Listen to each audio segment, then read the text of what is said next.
Hello everyone. आज का topic है how can I be a catalyst for holistic growth for my organisation. मैं किस प्रकार से अपनी संस्था के समग्र विकास के लिए उत्प्रेरक का कार्य कर सकती हूँ। इस प्रकरण को समझने के लिए दो शब्दों को समझना आवश्यक है, समग्र विकास और उत्प्रेरक। समग्र विकास उसे कहते हैं जब एक संस्था अपने उद्देश्यों को पाने के लिए विभिन्न स्तर पर अपना विकास करती है। यदि हम विद्यालय जैसी संस्था की बात करें तो विद्यालय अपने शैक्षिक उद्देश्यों और लक्ष्यों को प्राप्त करने के लिए मनोवैज्ञानिक, बौद्धिक, सामाजिक, सांस्कृतिक स्तरों पर अपना विकास करता है।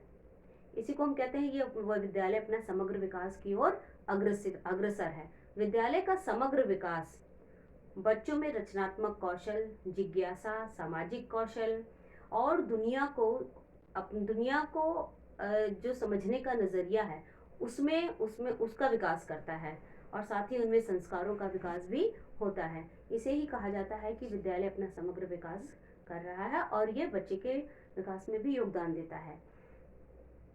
इसके अतिरिक्त जो उत्प्रेरक होते हैं, उत्प्रेरक जो है विज्ञान की भाषा में उत्प्रेरक वे पदार्थ होते हैं जो किसी रासायनिक अभिक्रिया में परिवर्तन के वेग को बढ़ा देते हैं और उस अभिक्रिया में खुद अपरिवर्तित रहते हैं और इनकी बहुत कम मात्रा की आवश्यकता होती है, इनकी बहुत सूक्ष्म मात्रा ही पर्याप्त होती है।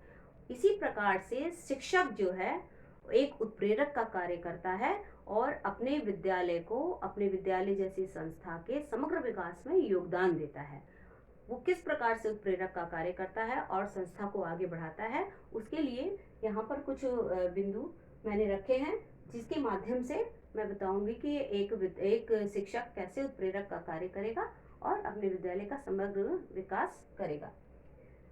यहाँ पर सबसे पहले है एकीकृत विकास, इंटीग्रेटेड डेवलपमेंट।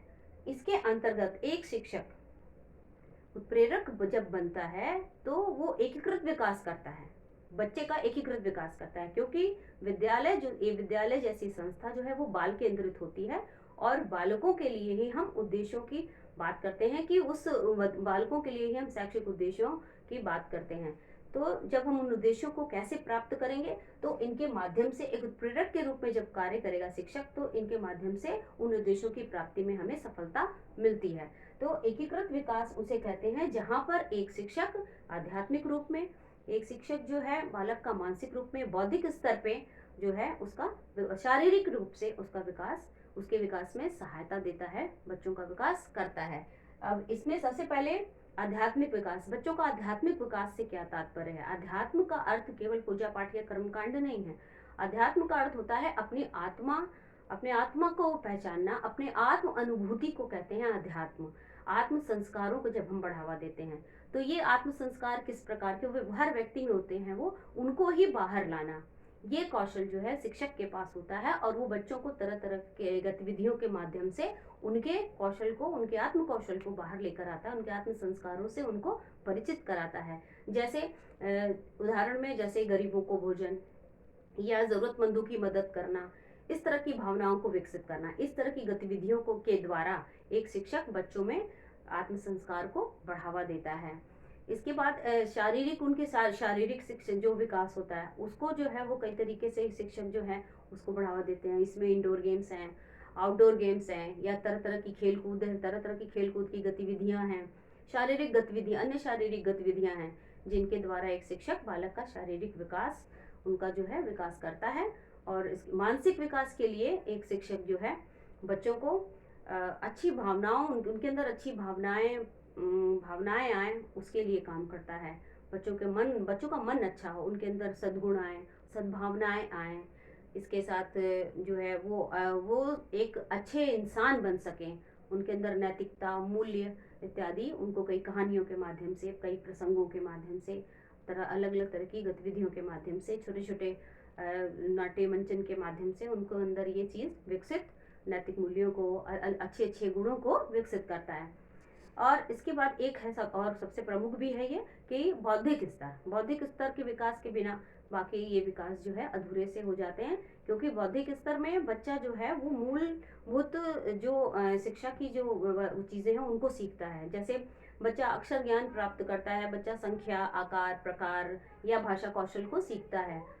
तो इस तरह से सभी को एक साथ जब वो एक शिक्षक सिखाता है, तो इसीलिए इसको हम कहते हैं एकीकृत विकास। दूसरा है भारतीय संस्कृति। एक टीचर भारतीय संस्कृति से अवगत कराता है बच्चों को, अपनी विरासत से अवगत कराता है, तरह तरह के एक्टिविटीज़ करा करके, उनको स्टेज परफॉर्मेंस के लिए, उनको कई अलग अलग क्षेत्रों के डांस के लिए डांस सिखा करके, या उनके बारे में बता करके, और अलग अलग कलाओं के बारे में बता करके, अलग अलग चित्रकलाओं के बारे में बता करके। तो वो भारतीय संस्कृति जो हमारी है, क्योंकि भारतीय संस्कृति ही हमारी आत्मा है, हमारा जड़, ये हमारी जड़ है। जिस प्रकार से एक पौधा जो है उसकी जड़ हम काट दे तो वो सूख जाता है, वैसे ही संस्कृतियाँ हम जो होती हैं वो किसी भी समाज की जड़ होती हैं। और ये बच्चों को इस बात का हमें एहसास कराने के लिए हम बच्चों को भारतीय संस्कृति से परिचित कराते हैं। उन अपनी विरासत को, उनका जो हेरिटेज है उसके बारे में बताते हैं, जो हमारी पुरानी सभ्यताएं हैं, जो हमारा जो परंपरा है, जो हमारी विरासत है, उसके बारे में बताते हैं और उनको प्रेरित करते हैं हम उनको इन चीज़ों के लिए कि वो इनको स्वीकार करें और इनका सम्मान करें। इसके बाद देशभक्ति, तीसरा बिंदु है देशभक्ति। देशभक्ति एक ऐसा बिंदु है जिससे ये तो होना ही चाहिए, बच्चों के अंदर अपने देश के प्रति जो है प्रेम होना ही चाहिए। ये बहुत ज़रूरी, क्योंकि हम सबसे पहले, हम कोई कुछ भी नहीं, हम किसी क्षेत्र के नहीं, हम किसी विशेष क्षेत्र के नहीं, किसी विशेष प्रदेश के नहीं, शहर के नहीं, गांव के नहीं, हम सबसे पहले हम सभी भारतीय हैं। ये भावना बच्चों के अंदर जगानी चाहिए। और देशभक्ति के अंतर्गत हम बच्चों को अपने जो हमारे भारतीय स्वतंत्रता संग्राम के सेनानी हैं, या जो हमारे राष्ट्रीय ध्वज है, हमारी जो भी राष्ट्रीय परंपरा है, उनसे अवगत हमें कराना चाहिए। बच्चों को जो वीर सेनानी हैं उनसे अवगत कराना चाहिए, और अपनी मातृभूमि के प्रति उनके अंदर प्रेम जाग सके। और यही कहीं ना कहीं एक ये कारण, यह इसके पीछे जो हम हिंदी भाषा में जब बच्चों को पाठ्य पुस्तक जो पढ़ाते हैं उसमें सबसे पहले बच्चों के लिए एक देशभक्ति की कविता रहती है। इसके पीछे मुख्य कारण यही है कि बच्चों को जो है देश भावना बच्चों के अंदर जगाई जा सके। तो बच्चों के अंदर देश भावना का जागृत होना अति आवश्यक है, जिससे वो देश के लिए, अपने देश के लिए वो कुछ भी करने को तैयार रहें, देश की सेवा कर सकें और उसके लिए अलग अलग क्षेत्रों में अपना योगदान दे सकें। चौथा और अंतिम है सार्वभौमिक दृष्टिकोण। सार्वभौमिक दृष्टिकोण का अर्थ होता है वैश्विक पटल पर, पूरे विश्व के स्तर पर, वैश्विक पटल पर जब हम बच्चों के विचारों को रखते हैं, क्योंकि यहाँ पर हमारी जो संस्कृति है वो भी है, वो है वसुधैव कुटुंबकम की। यह वेद मंत्र जो है ये बच्चों को हमें बताना होता है, सिखाना होता है। इसके लिए सद्भावना, भाईचारा और इसके लिए तरह तरह की एक्टिविटीज़ कराई जाती हैं कक्षा में, स्कूल में। इसके लिए जो है तरह तरह की एक्टिविटीज़ करा के बच्चों को हम इस बात को समझाते हैं, इस बात की, ताकि वो ये भावना उनके अंदर और भी प्रगाढ़ होती जाए। सार्वभौमिक दृष्टिकोण। और इसके साथ एक चीज़ और है इसमें कि भगवान के अंदर आस्था, ईश्वर के प्रति आस्था, ये भी ज़रूरी होता है। बच्चों के अंदर ये गुण भी होना चाहिए।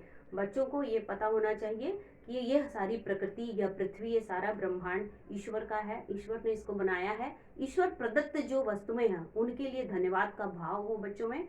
इस चीज़ के लिए बच्चों को हमेशा हमें प्रेरित करना चाहिए। और इसी कारण से पर्यावरण संरक्षण, जल संरक्षण, इसको लेकर भी हम बच्चों को तरह तरह से अलग अलग गतिविधियों में गतिविधियां इनसे करवाते हैं, ताकि ये इसके प्रति, अपनी प्रकृति को संरक्षण के लिए सचेत रहें। तो ये सारे कुछ मुख्य बिंदु थे जिसके आधार पर एक शिक्षक उत्प्रेरक का कार्य करके अपनी संस्था को समग्र रूप से विकसित करने का कार्य करता है। Thank you.